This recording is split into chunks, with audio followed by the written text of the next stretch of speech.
குடிப்பழக்கம் எவ்வளவு மோசமானது என்பது நம்ம எல்லாருக்குமே தெரியும். பட் இப்ப ரீசென்ட்டா ஒரு சம்பவம் நடந்திருக்கு. ஸோ அதன் மூலமாக குடிப்பழக்கம் உண்மையாவே ரொம்ப மோசமானது, கோரமானது அப்படின்கின்றது உண்மையாவே வெட்ட வெளிச்சத்துக்கு வந்திருக்குங்க. ஆக்சுவலா ரோபோ சங்கர் அவர்கள் வந்து ரீசென்ட்டா இறந்து போயிட்டு இருந்தாரு. ஸோ அவருடைய உடம்புல என்ன பிரச்சனைன்னு பார்க்கும்போது பல்வேறு விதமான உடல்நலக் கோளாறுகள் என்பது இருந்திருக்கு. அதுல one of the main reason என்னன்னு பார்க்கும்போது அவருக்கு வந்து மஞ்சள் காமாலை அப்படிங்கின்ற ஒரு நோய் இருந்திருக்கு. ஸோ அதை பொருட்படுத்தி அவர் வந்து சென்னையில இருக்கக்கூடிய பல்வேறு மருத்துவமனையில வந்து ட்ரீட்மெண்ட் எடுத்திருந்தாரு.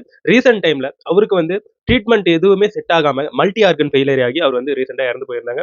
ஸோ நெறைய திரைத்துறையை சார்ந்தவங்க, நெறைய அரசியல்வாதிகள் அப்படின்ட்டு அவருடைய அந்த இறப்புக்கு வந்து இரங்கலை வந்து தெரிவிச்சிருந்தாங்க. நேர்ல போயிட்டு நெறைய நடிகர்கள் வந்து ரோபோ சங்கர் அவர்களுடைய பூத உடலை வந்து பார்த்தாங்க.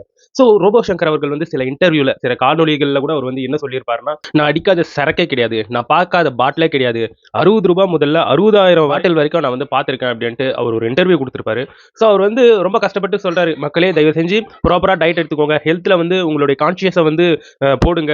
ஸோ ஹெல்த் தான் ரொம்ப முக்கியமானது. ப்ராப்பரான டயட், நல்ல உணவுகள், இந்த ஃபாஸ்ட் ஃபுட் அதெல்லாமே எடுத்துக்காதீங்க" அப்படிங்கிற ஒரு பாணியில தான் அவருடைய அந்த நேர்காணல் என்பது அமைஞ்சிருக்கும்.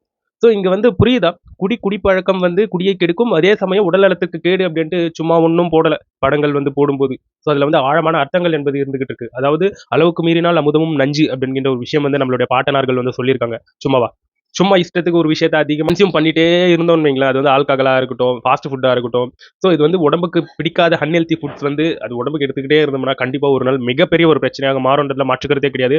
ஸோ இந்த ஜாப், இந்த சந்தோஷம் இதெல்லாம் நம்மளுடைய உடம்பை தாண்டி அப்பாற்பட்டது. முதல்ல கான்ஷியஸா இருக்க வேண்டியது நம்மளுடைய ஹெல்த்ல தான். உன்னுடைய ஹெல்த் நல்லா இருந்தா தான், நீ அதுக்கப்புறம் லவ்வோ, இல்ல வொர்க்கோ, உன் ஃபேமிலியோ எதுவா இருந்தாலும் பார்க்க முடியும். அதனால ஃபர்ஸ்ட்டு உன் உடம்ப பாரு, அதுக்கப்புறம் மற்றவர்களை பாரு அப்படிங்கின்ற ஒரு அட்வைஸ தான் இந்த இடத்துல என்னால குடுக்க முடியும். ரோபோ சங்கர் அவர்களுடைய மறைவு என்பது மனசுக்கு ரொம்ப வேதனை அளிக்குது. உங்களுடைய கமெண்ட்ஸ என்னுடைய கமெண்ட் செக்ஷன்ல பதிவு பண்ணிட்டு போயிடுங்க.